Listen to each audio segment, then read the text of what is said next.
नमस्कार, बहुत स्वागत है आपका। आपके साथ मैं हूं ज्योत्सना पाटनी। सुशांत सिंह राजपूत की सुसाइड मिस्ट्री में हर पल कोई नया किरदार जुड़ रहा है और हर नए किरदार के साथ एक नया रहस्य भी सामने आ रहा है। पुलिस इन्वेस्टिगेशन की सुई की बात करें तो वो अब प्यार, पैसा और धोखा पर आकर अटक गई है।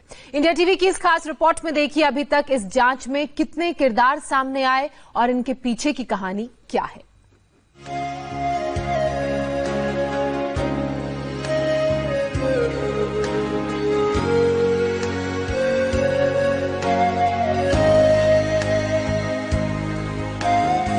किसी फिल्मी पटकथा की तरह दोनों में पहले दोस्ती हुई, दोस्ती मोहब्बत में बदल गई, लेकिन लव स्टोरी का द एंड वैसा नहीं हुआ जैसा सुशांत ने सोचा था।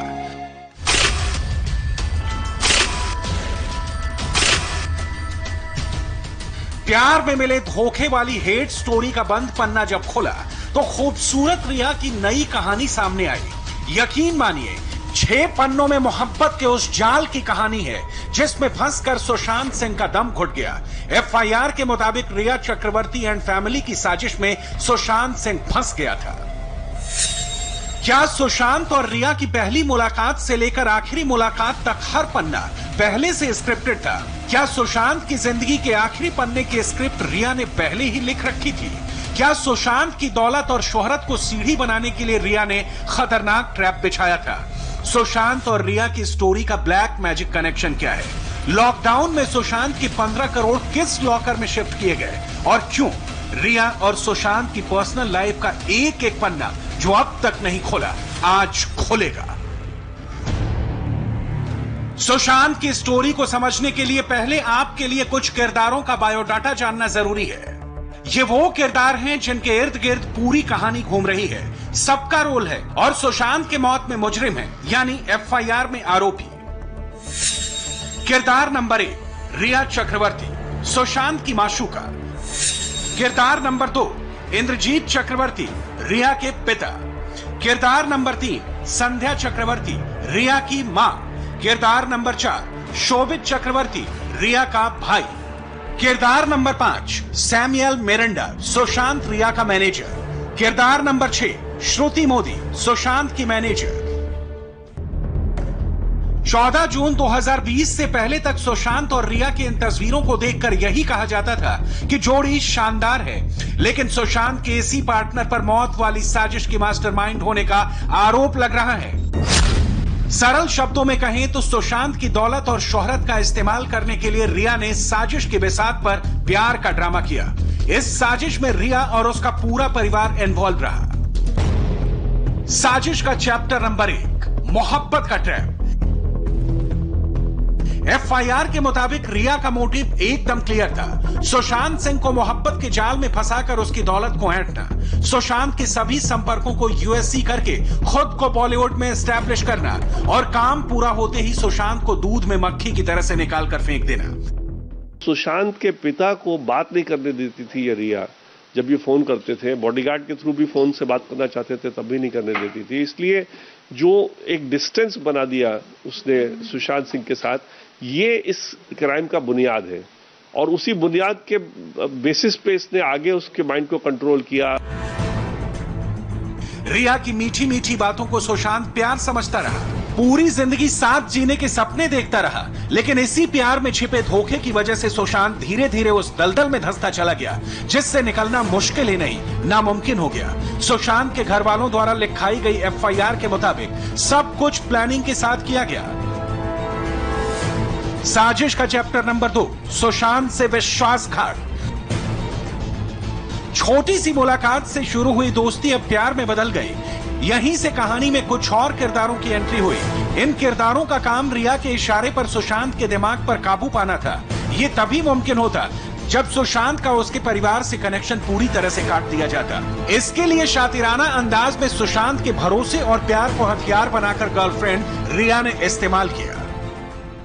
जो लास्ट में जो आदमी उसके साथ था, जो साल भर से जिसके साथ वो था और जो उसका सारा मेडिकल कंट्रोल कर रही थी, सारा मेडिकल डॉक्टर में कहा जाना है वो कंट्रोल कर रही थी, जो उसको डराती थी भूत प्रेत, उसका सर्वेंट चेंज कर रही थी, उसके बॉडीगार्ड को चेंज कर रही थी।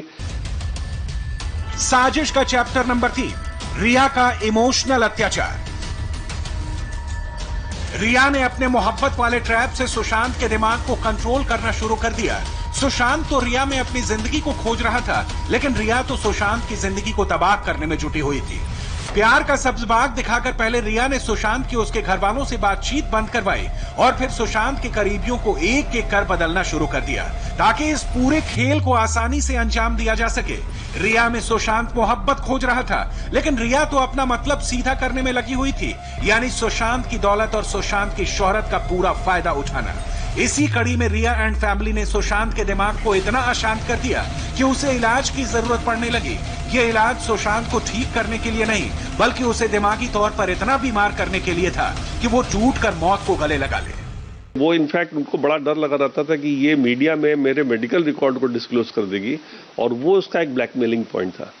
इस डर से वो नहीं चाहते थे कि कोई और भी उसके खिलाफ बोले या खुद उसके खिलाफ बोले। तो ये चीज उनके दिमाग में बहुत दिनों से चल रहा था। साजिश का चैप्टर नंबर 4, दौलत और शोहरत। रुपहले पर्दे पर सुशांत सिंह एक चमकता हुआ सितारा था। एक्टिंग के दम पर सुशांत ने शोहरत के साथ साथ खूब दौलत भी कमाई। सुशांत की लाइफस्टाइल को आप इस ड्रीम होम को देखकर समझ सकते हैं।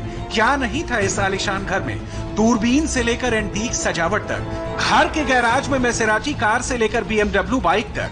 ऐसी लाइफस्टाइल जीने वाले सुशांत का बैंक बैलेंस भी बहुत था, लेकिन आरोप है कि सब कुछ रिया ने ले लिया। अब ये सबको पता है कि सुशांत सिंह राजपूत के पास कई लग्जरी और विदेशी गाड़ियां थी।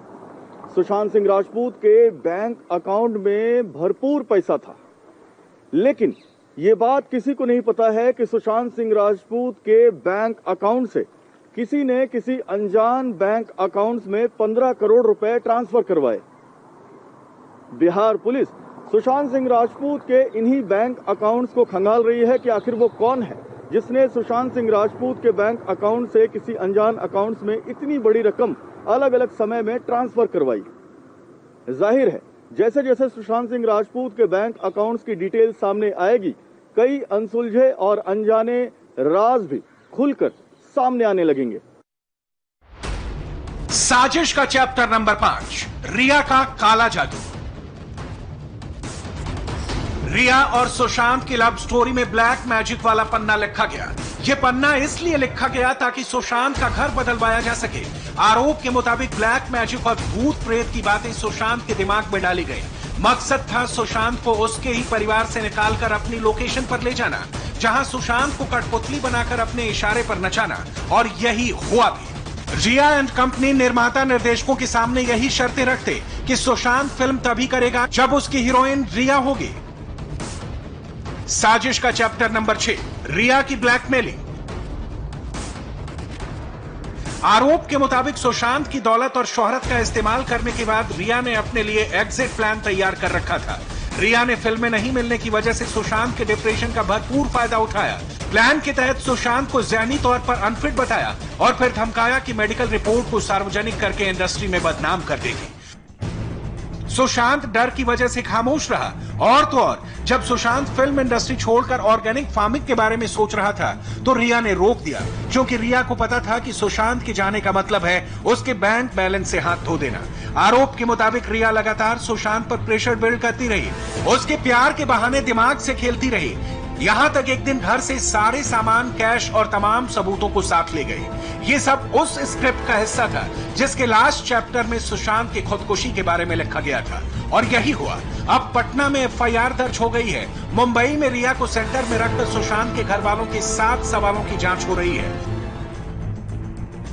सुशांत को 2019 के पहले तक कोई भी दिमागी बीमारी नहीं थी।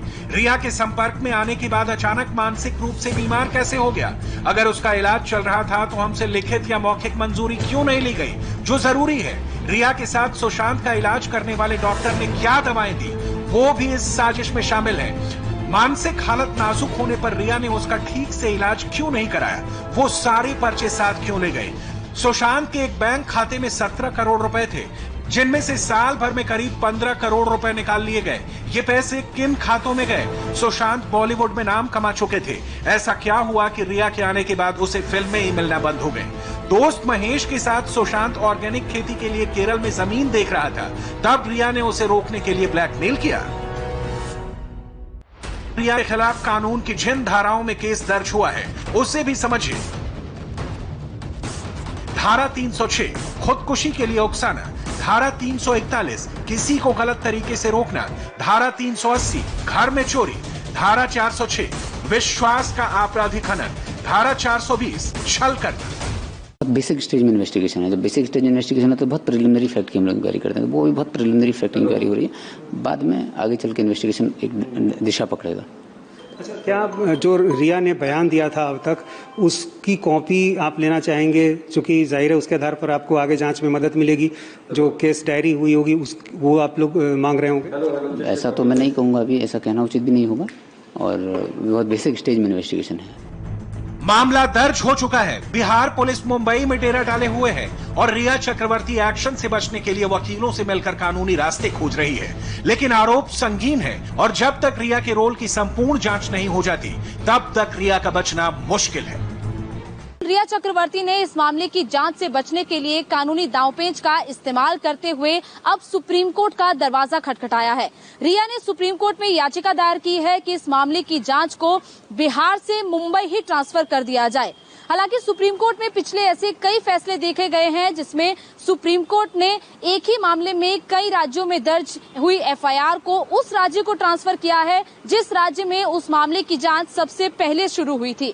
हालांकि इस मामले में देखना होगा कि सुप्रीम कोर्ट क्या फैसला लेता है। क्या ये जांच बिहार पुलिस के हाथ में ही रहेगी या फिर ये मामला मुंबई पुलिस के हाथ में दोबारा चला जाएगा?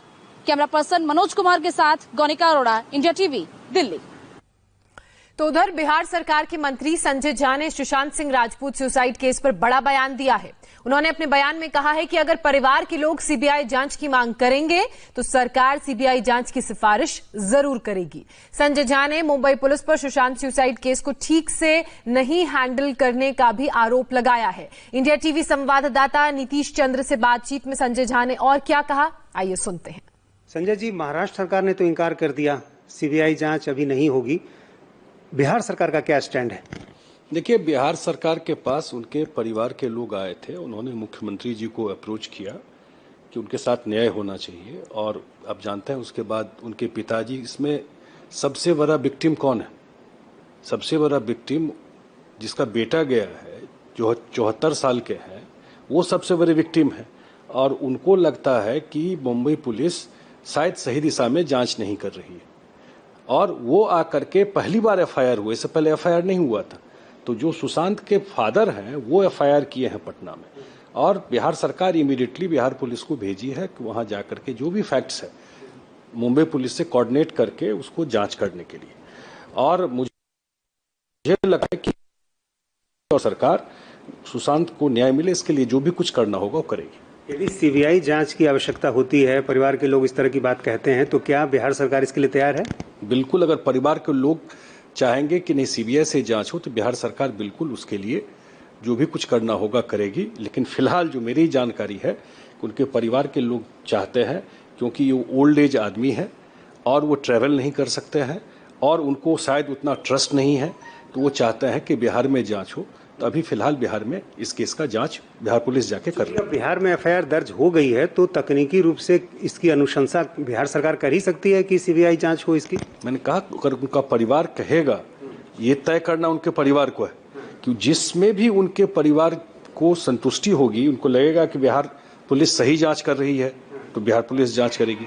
उनको लगेगा कि नहीं, रिकमेंड करना चाहिए सीबीआई को, तो बिहार सरकार बिल्कुल उस दिशा में काम करेगी।